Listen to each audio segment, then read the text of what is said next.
I was with 50 Cent when he said Tupac didn't die like they said. And what he told me still haunts me. For 27 years, we all believed the same story. A drive-by shooting. Gang violence. East Coast versus West Coast. Case closed. But that night, in a private studio, 50 Cent looked me in the eye and said something that would change everything. He said the official narrative was a cover-up, and he said people had died to keep the real truth buried. What he told me that night, it's destroyed my life. It's haunted every single day since. And now, I'm going to tell you exactly what he said, because someone has to. But how I got access to him, that's where this nightmare began. I didn't just know 50 Cent. That's what people always assume when you're around someone in this industry. But knowing someone and having access to them are two completely different things. Access is earned. It's built over years of proving you're trustworthy, that you won't leak, that you won't exploit, that you understand the unspoken rules of the game. And I had spent the better part of a decade building that kind of access with 50 Cent.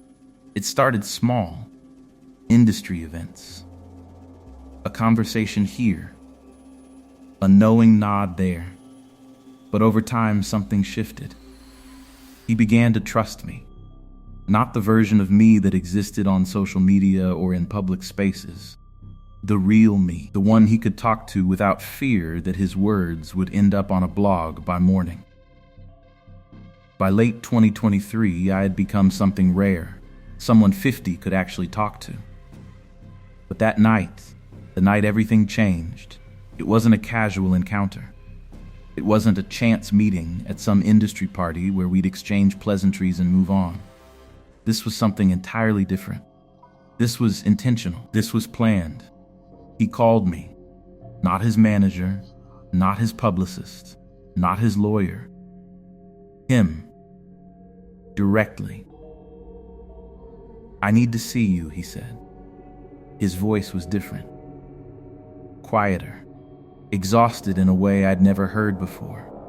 "Tonight, just us." I should have known something was wrong.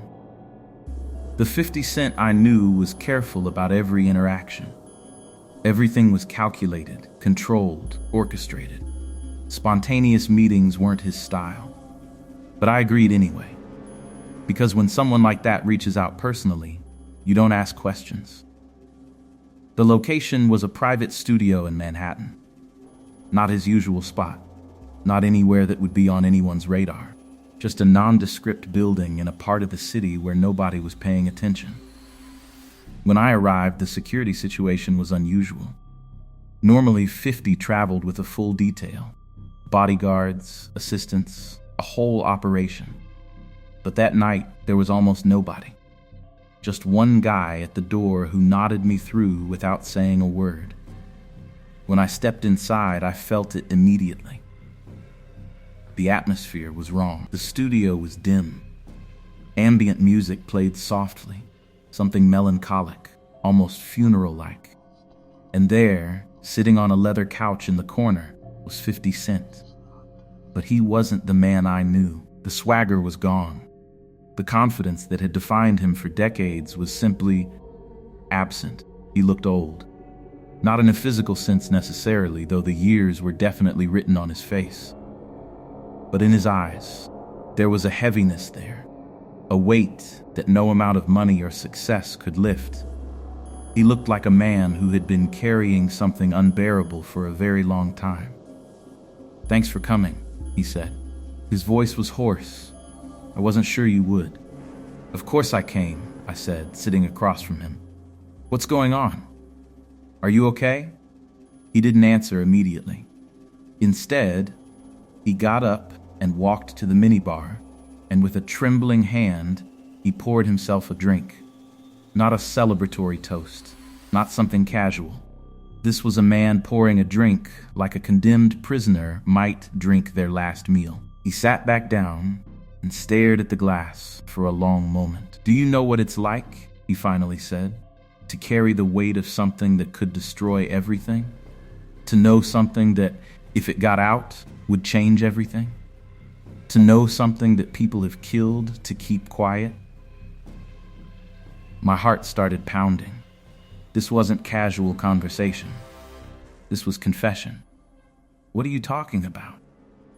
I asked, though part of me already knew the answer wouldn't be simple. He looked at me directly then, and in that moment I saw fear. Genuine, primal fear in the eyes of one of the most powerful men in hip-hop. "I'm talking about Tupac," he said quietly.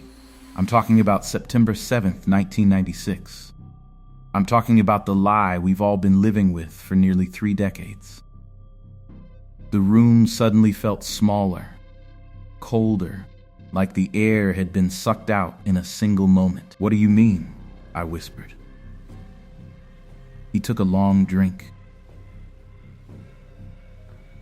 Then he locked the studio door behind him, a gesture so deliberate, so final, that I understood we had crossed a threshold. Whatever happened next, there was no going back. Tupac didn't die the way they said, he told me. His words were measured, careful, like he was defusing a bomb. That's what we tell people, that's the story. A drive-by, gang violence, the natural end of beef that spiraled out of control. But that's not what happened. And I know, because I know people who were there. People who saw. People who know exactly what went down. My mouth went dry. And for 27 years, he continued, I've kept my mouth shut. Because the people involved, they're still alive. They're still powerful. And they've made it very clear that talking about this is a death sentence. He paused, letting that sink in. But I can't keep it inside anymore. It's eating me alive. Every single day I wake up knowing what I know. And every single day I feel like I'm drowning in it. I realized in that moment that I was no longer just in a room with 50 Cent. I was in a room with a man on the verge of doing something catastrophic. A man who had finally reached his breaking point. A man who had decided that keeping the truth inside was worse than the consequences of speaking it. "Why are you telling me this?" I asked. "Because I trust you," he said simply. "And because I need someone to know. Before it's too late. Before it's too late." Those words hung in the air between us like a death knell. And I realized then what I was really hearing. This wasn't just a confession. This was a deathbed statement. A final testimony from someone who knew his time was running out. I had no idea how right I was, but I had no idea how deep this rabbit hole actually went. 50 Cent didn't ease into it. There was no gradual build-up, no careful contextualization. He just started talking. Like he'd been rehearsing this moment in his mind for so long that the words simply poured out. "Tupac didn't die in a drive-by," he said flatly.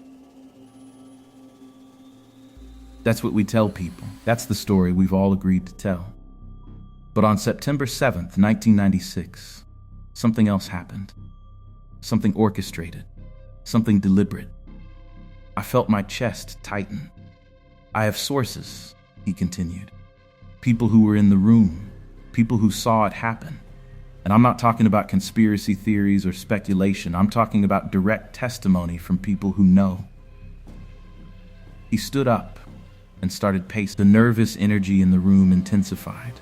The official narrative is that it was gang violence, East Coast, West Coast beef that spiraled into chaos. Tupac gets shot in a drive-by, dies 6 days later, case never solved, mystery unsolved. That's what we've all been told. That's what the world believes. But it's a cover story. A beautiful, simple, believable cover story designed to protect the real truth. "What's the real truth?" I asked, though part of me was terrified to hear the answer.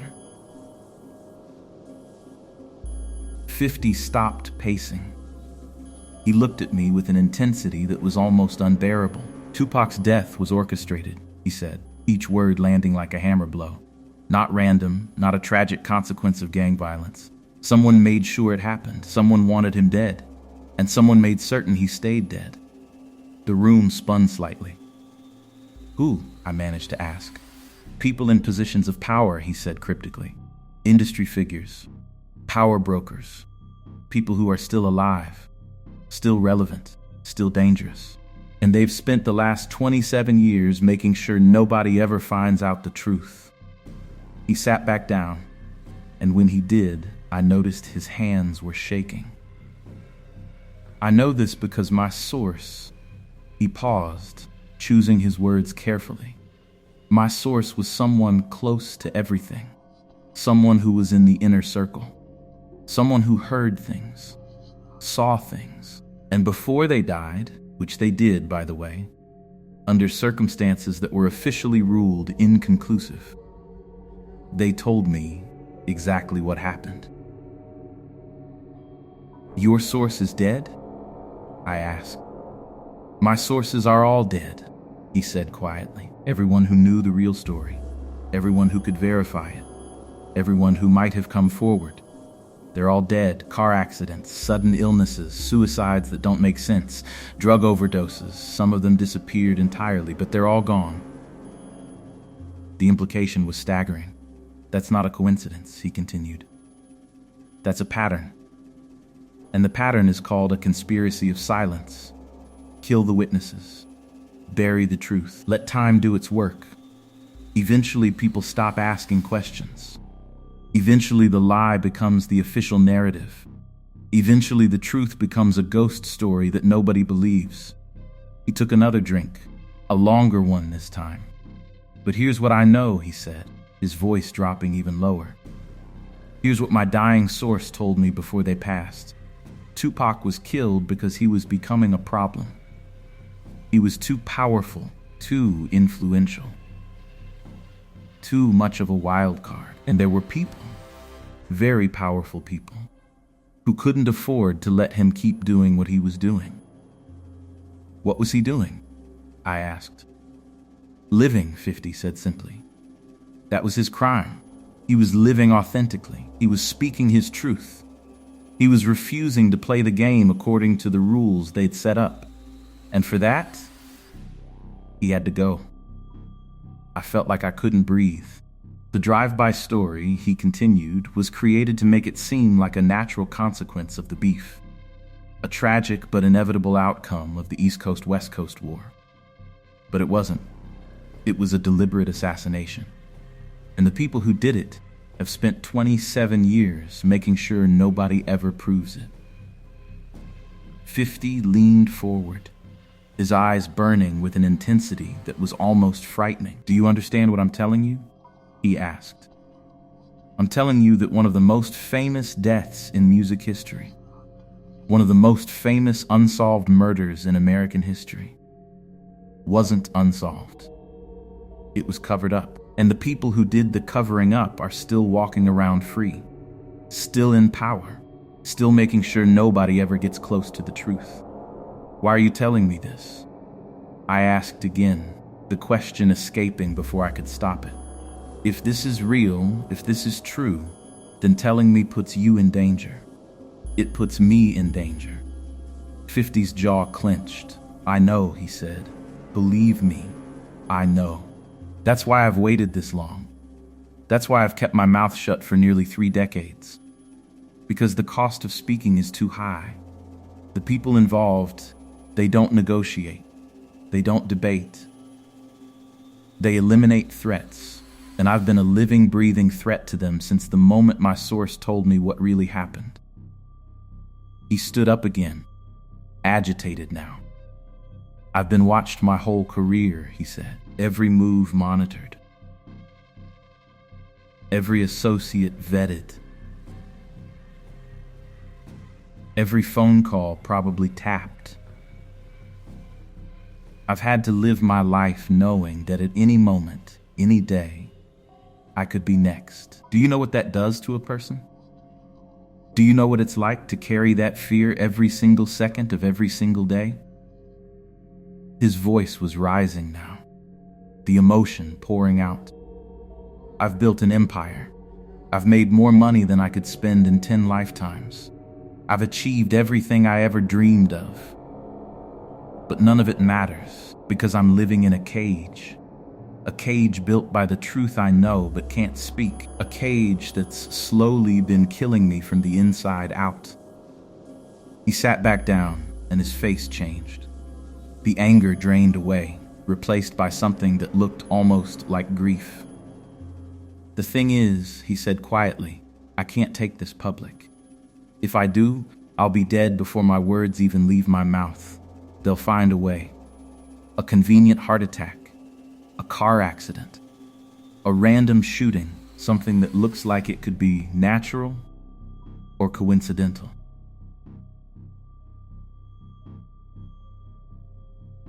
But I'll be gone, and the truth will die with me. He looked directly at me then, and his eyes were wet. So I'm giving this to you, he said. You're the only person I trust. You're the only one who might be able to tell this story in a way that matters, in a way that doesn't get you killed immediately. Because you're not famous. You're not a target. You're just someone with access to information that could change everything. But if I tell this, I said, my voice barely above a whisper, won't that make me a target too? He didn't answer for a long moment. When he finally did, his words were the most honest thing I'd ever heard him say. Probably, he admitted. Yeah, probably. But at least the truth will be out there. At least someone will know. At least Tupac won't be completely forgotten under a lie. And then he told me exactly what happened. He told me the mechanism of Tupac's death. He told me who was involved. He told me why it happened. He told me how the cover-up was orchestrated. He told me everything. And with every word he spoke, I felt my old life dying. I felt myself being pulled into a nightmare that I could never wake up from. Then 50 Cent broke down. Actually broke down. This man who had built an empire on toughness and control finally let the weight crush him.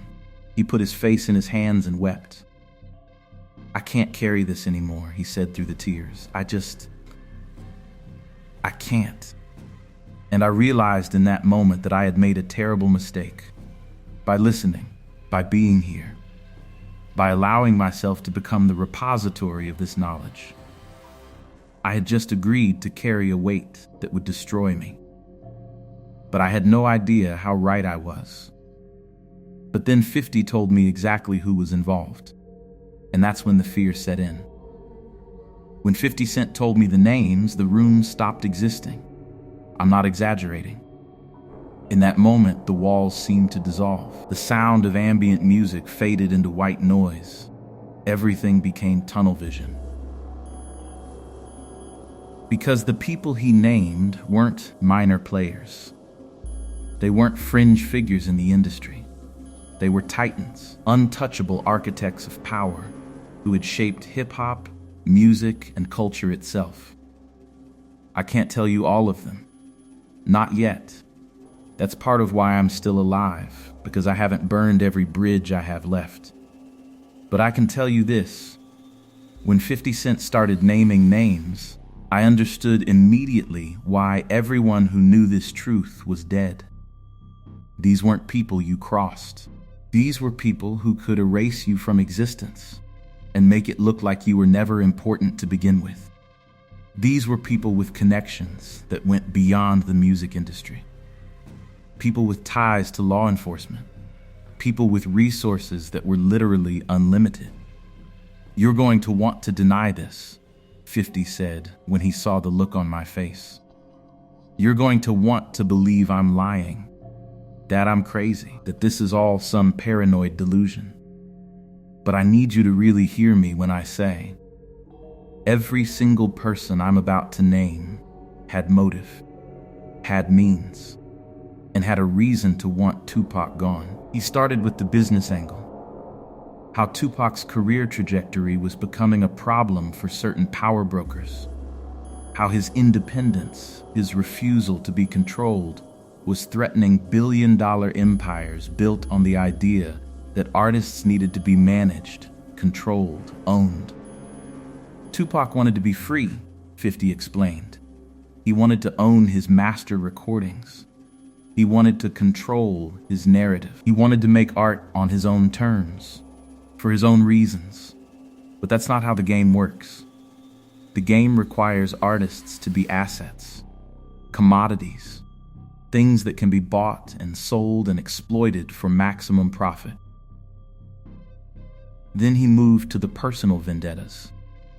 How Tupac had made enemies of people who couldn't afford to have enemies. How he'd crossed lines that weren't supposed to be crossed. How he'd said things publicly that were supposed to stay private. The East Coast, West Coast beef was real, 50 said. But it was also managed. It was allowed to escalate because there were people who wanted it to escalate. People who saw an opportunity, who saw chaos they could exploit. As he talked, I felt something shifting inside me, a growing sense of dread, of complicity. Because by knowing this, by hearing these names, by understanding the scope of what had happened, I was becoming part of the conspiracy. Not by choice, not by agreement, but by simple knowledge. That's how the silence works, I realized. You don't need to actively cover something up. You just need to know about it. And fear does the rest. The worst part, 50 continued, his voice hollow, is that some of these people don't even think they did anything wrong. That's what terrifies me more than anything else. Because if they were evil, if they were cartoonishly villainous, it would be easier. But they're not. They're rationalists. They justified it. They convinced themselves that it was necessary, that Tupac was a problem that needed to be solved. That business required difficult decisions. He named a record executive, someone whose name appears on some of the most important albums of the 90s, someone who is still widely respected, still celebrated, still considered a visionary. He named someone connected to law enforcement, someone with access to intelligence, someone who could make investigations disappear with a single phone call. He named someone in Tupac's own circle, someone close, someone trusted, someone who turned out to be the instrument through which the conspiracy was executed. With each name, I felt more trapped, because these were people I knew about, people I respected, people whose work I'd admired, and now they were suddenly monsters wearing the faces of icons. The reason the case was never solved, 50 said, is because it was designed that way from the beginning. The investigation was steered. Witnesses were silenced. Evidence was buried. And the lapped, some elements of the lapped anyway, were complicit, whether through active cooperation or deliberate incompetence. The message was clear: this case will not be solved. How is that even possible? I asked, my voice cracking. How do you keep something like that secret for nearly 30 years? Money, 50 said simply. Power. Fear. You use those three things, and you can keep anything quiet. You pay off the people who might talk. You threaten the people who ask too many questions. And you let fear do the heavy lifting. Because once people know what happened to Tupac, once they understand that speaking about it is a death sentence, they shut up. And the silence becomes the most powerful force in the world. He pulled out his phone then, a gesture that seemed to startle him, like he suddenly realized the danger of what he was doing. I have evidence, he said. Not proof, not the kind of thing you can take to court, but testimony, documents, recordings of people who know, all of it pointing to the same conclusion. "Why didn't you release it?" I asked. "Because it's not enough," he said bitterly. "It's never enough. You can have a smoking gun and the people responsible will still walk free if they're powerful enough, if they have enough resources, if they have enough allies. The system isn't designed to hold them accountable. It's designed to protect them." He stood up and walked to the window. Outside, Manhattan glittered in the night, millions of people moving through their lives, completely oblivious to the truth that was being whispered in a dark studio. "I'm dying," 50 said quietly. The words hung in the air. "What?" I asked, not sure I'd heard correctly. "I'm dying," he repeated. "Not immediately. The doctors give me maybe a year, maybe 2 if I'm lucky. Some kind of cancer they caught too late. And once I'm gone, this dies with me, unless I tell someone. Unless I make sure someone knows." He turned to face me, and his expression was the saddest thing I'd ever seen. "So that's why I'm telling you," he said. "Because I'm running out of time, and because the weight of this knowledge is going to kill me before the cancer does if I don't put it down somewhere. I need someone to know.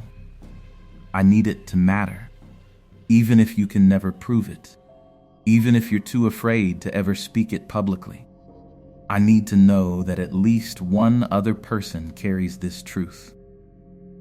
I felt the walls of the studio closing in. "What do you want me to do?" I whispered.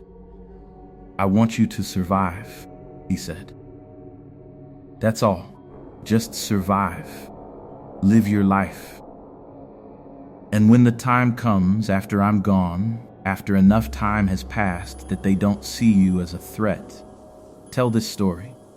Not to expose them necessarily, they're too powerful for that, but to honor Tupac, to acknowledge that the official narrative is a lie, to plant a seed of doubt in people's minds about what they think they know." He sat back down across from me. "And I want you to understand something," he continued. "The people involved in Tupac's death, they're still making decisions that affect the industry. They're still shaping culture. They're still exploiting artists. The cycle hasn't stopped. It's just gotten more sophisticated, more invisible. But the machinery of control, the machinery that killed Tupac, it's still running. It's still destroying lives. And unless someone says something, it will keep running forever." That's when I realized the true horror of what I'd just learned. It wasn't just about Tupac anymore. It was about the system itself. The entire corrupt machine that had been killing artists, literally and figuratively, for decades. And I had just become one of its witnesses. I left that studio at 4:47 a.m.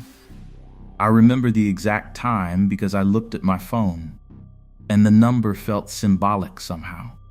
Like the universe was marking the moment my old life ended and my new nightmare began. The streets of Manhattan were empty. Just the occasional taxi, the occasional person stumbling home from a late night. Nobody who could hurt me. Nobody who was paying attention. But I felt watched anyway. I felt eyes on me from every shadow, every window, every parked car. That was the beginning of the paranoia. For the first 3 days after that meeting, I told nobody. I couldn't. The weight of the knowledge was too heavy. It was like carrying a live grenade in my chest. One wrong word, one slip of the tongue, and it would detonate and destroy everything around me. I went to work. I pretended everything was normal. I smiled at people. I made small talk. I performed the role of a person whose life hadn't just been fundamentally altered, but inside I was disintegrating. The knowledge was eating me alive. I'd wake up at 3 a.m. in a cold sweat, replaying the conversation over and over in my mind. Every word, every name, every implication, and I'd lie there in the darkness, understanding with absolute clarity that I would never be able to unhear what I'd heard, that I would carry this truth for the rest of my life, whether I wanted to or not. I started noticing things. A car that seemed to follow me, a person who appeared in multiple locations, strange clicks on my phone calls, emails that seemed to have been opened without my permission. And I couldn't tell if it was real or if the paranoia was simply doing its job, making me see threats everywhere, making me jump at shadows. That's the genius of the conspiracy, I realized. You don't even need to actively surveil someone. Once they know the truth, they'll surveil themselves. They'll see enemies everywhere. They'll second guess every interaction. They'll assume the worst about everyone around them. And slowly, inevitably, the isolation will destroy them. On the 4th day, I got a text from an unknown number. Stop asking questions. Stop telling people. Focus on living a normal life, or don't. But understand the consequences. No signature. No context. Just a warning. And I knew immediately that it was real. This wasn't paranoia. This was a direct threat from people who could back it up. I deleted the message. Then I deleted it from my trash folder. Then I sat on my bed and shook for 2 hours. By the first week, I had become a ghost in my own life. I stopped seeing friends. I stopped going to places I regularly frequented. I changed my phone number. I checked my apartment for listening devices. I didn't find any, but that didn't mean they weren't there. I stopped using my credit cards, worried that every transaction was being tracked. The isolation was suffocating. And the worst part was the silence, because I couldn't tell anyone. I couldn't confide in my closest friends. I couldn't seek help, because who could help me? Who could I trust? Anyone I told became a target. Anyone I confided in became complicit. And I couldn't live with that on my conscience. So I carried it alone. 2 weeks after the meeting, I got a call from 50 Cent's assistant. He wants to know if you're all right. He's concerned. That's when I understood something crucial. 50 was trapped too. He couldn't reach out directly because any contact between us would be monitored. So he had to use intermediaries. He had to communicate through carefully constructed plausible deniability.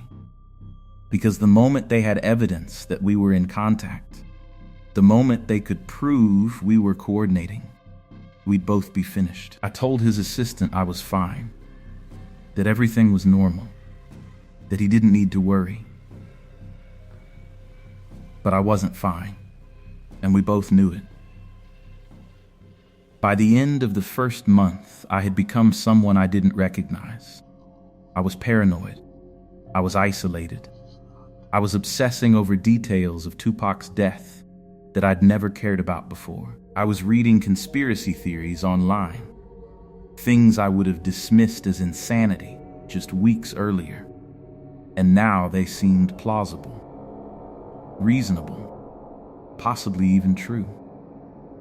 The knowledge was like a disease spreading through my mind. And then something shifted. The paranoia started to transform into something else. Not fear exactly, but a kind of grim acceptance, a recognition that my old life was over, that I had been conscripted into something far larger than myself, that I was now part of a story that would define the rest of my existence. I started writing things down, not to expose them, not yet, but to process them, to try to make sense of what I knew, to document the details before they faded from memory. And slowly, the act of writing became therapeutic. It transformed the weight from something I was passively suffering under into something I could actively engage with. By the second month, I had filled 3 notebooks with what 50 had told me. Names, dates, details, theories, questions, connections. It was like constructing a map of a conspiracy that existed beyond my ability to fully understand it. That's when I realized something terrifying. The more I wrote, the more real it became. The more I documented, the more committed I was to this path. Because once you have written evidence, once you have a paper trail, even if it's just for yourself, you can't go back. You can't pretend you don't know. You can't unknow what you've learned. I was burning bridges with my past self. Around this time, I started noticing subtle things in my daily life that suggested I was being monitored. Not aggressively, not in a way that would be obvious to a casual observer. But small things. A magazine rearranged on my coffee table. Files in my apartment that seemed to have been moved. A sense that someone had been through my things while I was out. They were sending a message. We know what you know. We're watching. And we're waiting. The psychological warfare was exquisite in its cruelty because they weren't doing anything overt. They weren't making direct threats. They were just letting me know that they were there, that they were aware, that at any moment they could act, and that knowledge became its own form of torture.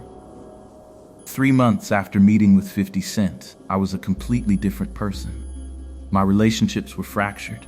My career was suffering because I couldn't focus. My mental health was deteriorating. My entire life had become a prison of my own knowledge. And 50 Cent? I heard through intermediaries that he was getting sicker, that the cancer was progressing faster than expected, that he didn't have much time left. I understood then what he'd been trying to tell me that night in the studio. He wasn't just confessing. He wasn't just seeking absolution. He was making sure that his legacy, and Tupac's, wouldn't die with him. He was passing the torch to someone he hoped would have the courage to eventually speak the truth. But the cost of that torch was my entire life. And I still had no idea how deep this rabbit hole actually went. Because the real horror, the real revelation, that was still coming. 4 months into carrying this knowledge, I made a discovery that changed everything. I was deep in research, obsessively searching through old interviews, archived articles, documentaries about Tupac's death. That's when I noticed it. Tupac wasn't the first. There had been others before him. Artists who had stepped out of line, who had refused to be controlled, who had threatened the machinery of power, and they had all died under mysterious circumstances. Some officially ruled as accidents, some as suicides, some as unsolved murders, but all of them conveniently removed from the equation. I found death certificates. I found police reports. I found interviews hinting at something being wrong with the official narrative. And I found a timeline suggesting these deaths weren't random tragedies. They were orchestrated removals. An artist in the 80s who tried to leave his label and got into a car accident that witnesses swore didn't happen the way police reported it. A producer in the early 90s who had information about financial corruption and died of a sudden heart attack at age 32. Despite being in perfect health. A musician who planned to expose industry corruption and overdosed under circumstances that made no sense to anyone who knew him. And Tupac. Always coming back to Tupac. The most famous death. The one that had to look organic. The one that had to seem like a natural consequence of the beef, not a calculated execution. I brought my findings to 50 Cent through intermediaries. I had to know if I was seeing real patterns or descending into conspiracy-fueled paranoia. His response came back carefully worded. "You're seeing clearly now. This is what I wanted you to understand. It's not about one death. It's about a system, a machinery of control that has been grinding away for decades."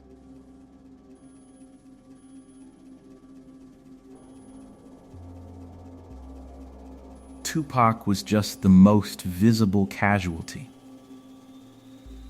That's when the true scope became clear. This wasn't a conspiracy about one murder. This was a conspiracy about control, about maintaining a system where artists, particularly black artists, could be removed if they became too independent, too powerful, too willing to speak truth to power. The pattern wasn't subtle once you started looking for it. I began to understand the mechanism, how it worked, how it was perpetuated, how it had survived so long. First, you identify the threat, an artist becoming too influential, too independent, someone whose removal would send a message. This is what happens when you step out of line. Second, you create the conditions for their removal. You escalate tensions. You fund conflicts. You make sure they're in the right place at the right time. You orchestrate circumstances so their death seems plausible, inevitable even. Third, you control the narrative. You make sure the official story is simple.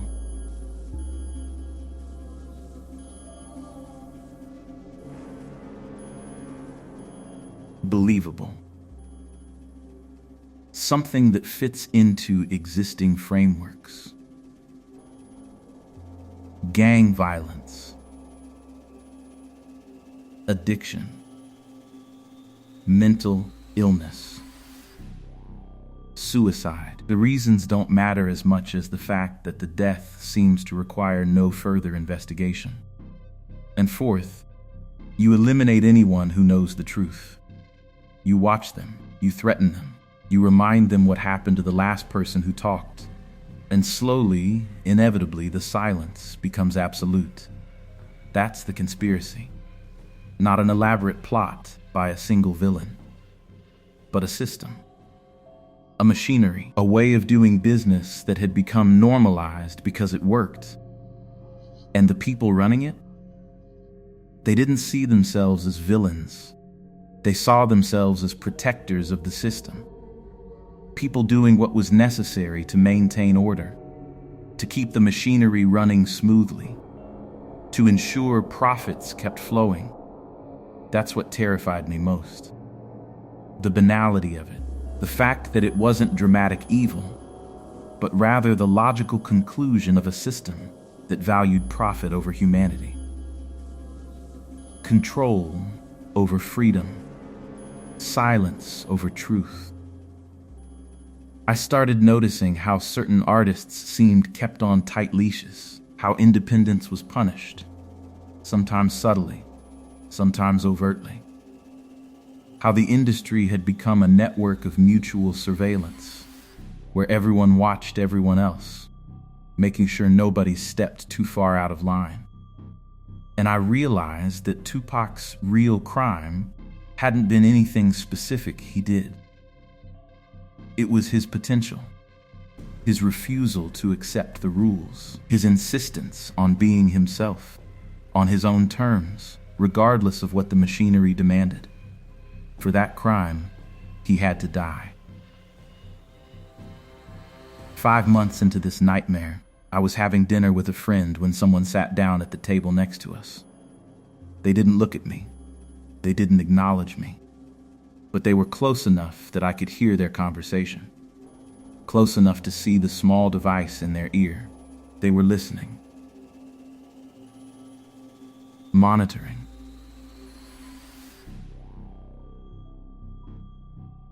Reporting back to someone. My friend noticed my tension. "Are you okay?" They asked. "I'm fine," I lied.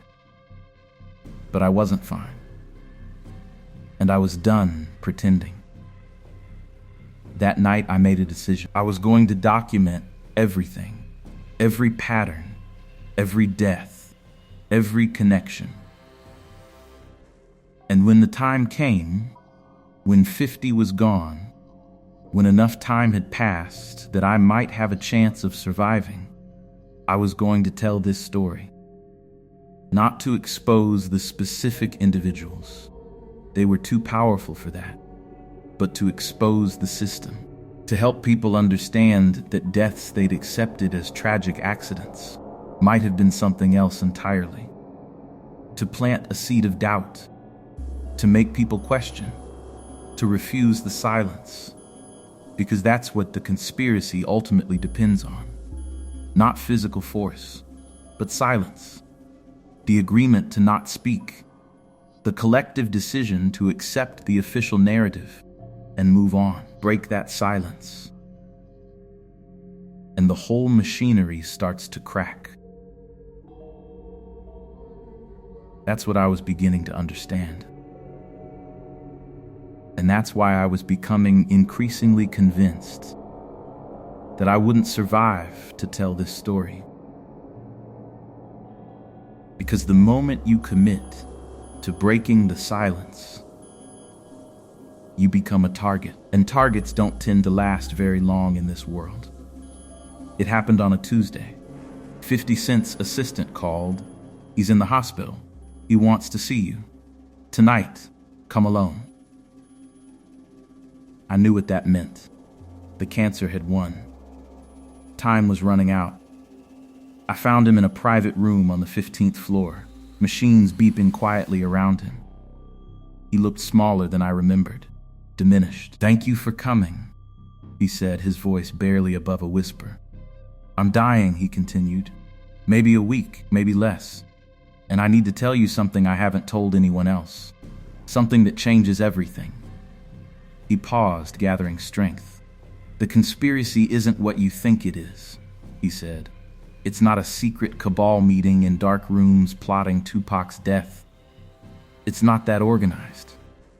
It's not that intentional. That's what makes it so terrifying." "What do you mean?" I asked.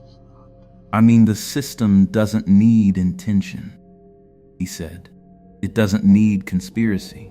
It just needs indifference. A record executive who won't sign an artist because they're too dangerous. A promoter who cancels a show for safety reasons. A label that funds the opposition. A journalist who buries a story. A cop who doesn't investigate too hard." He looked at me directly, his eyes clearer than I'd ever seen them. "Nobody sits down and says, 'Let's kill Tupac.' Instead, everyone just does their job. Everyone protects their interests. Everyone goes along with the way things have always been done. And the result is the same as if there had been a formal conspiracy. Someone dies, and everyone walks away with clean hands. That's when I understood the real horror.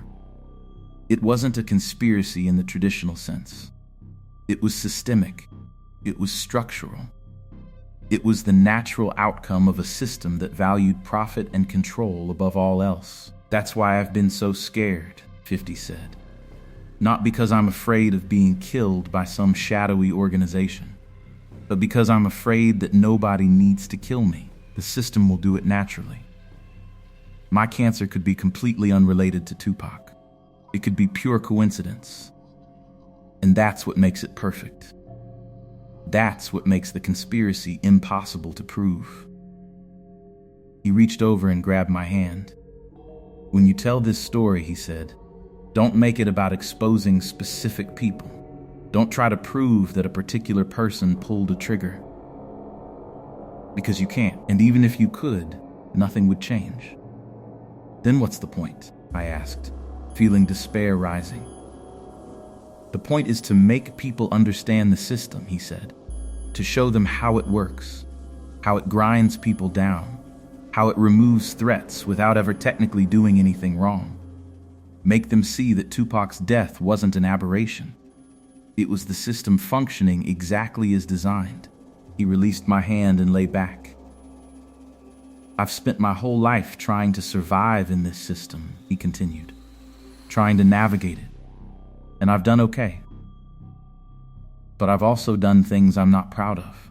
I've made compromises. I've looked the other way. I've been complicit in the silence. His voice cracked slightly. That's what haunts me. Not that the system killed Tupac, but that I was part of maintaining it, that I benefited from it, that I didn't have the courage to break the silence. You're telling me now, I said softly. Because I'm dying, he replied. Because at the end you realize all the compromises, all the silence, none of it was worth it. None of it protected you. He closed his eyes for a moment. Tupac knew who wanted him dead, he said quietly. Not the specific people necessarily, but he knew it was coming. And he died anyway. He died because he refused to be silenced, because he refused to compromise, because he chose integrity over survival. That revelation hit harder than anything else. Tupac hadn't been an innocent victim. He'd understood the machinery and chosen to stand against it anyway. I don't have that kind of courage, I admitted. Neither do I, 50 said. That's why we survive and he doesn't. Because we're willing to compromise, willing to bend, willing to live with injustice as long as we personally survive. He opened his eyes again. But you're going to tell this story, he said, and that will be your act of resistance.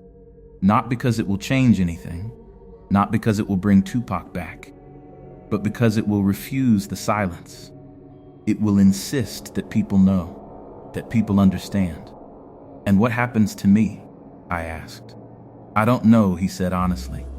Maybe nothing, maybe everything, but either way, you'll have survived long enough to tell the truth. He squeezed my hand one more time. Now go, he said, don't come back, for your own safety. I stood to leave, tears streaming down my face.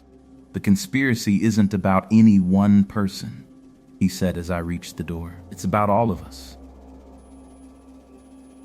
Every time we stay silent, every time we compromise, every time we look away.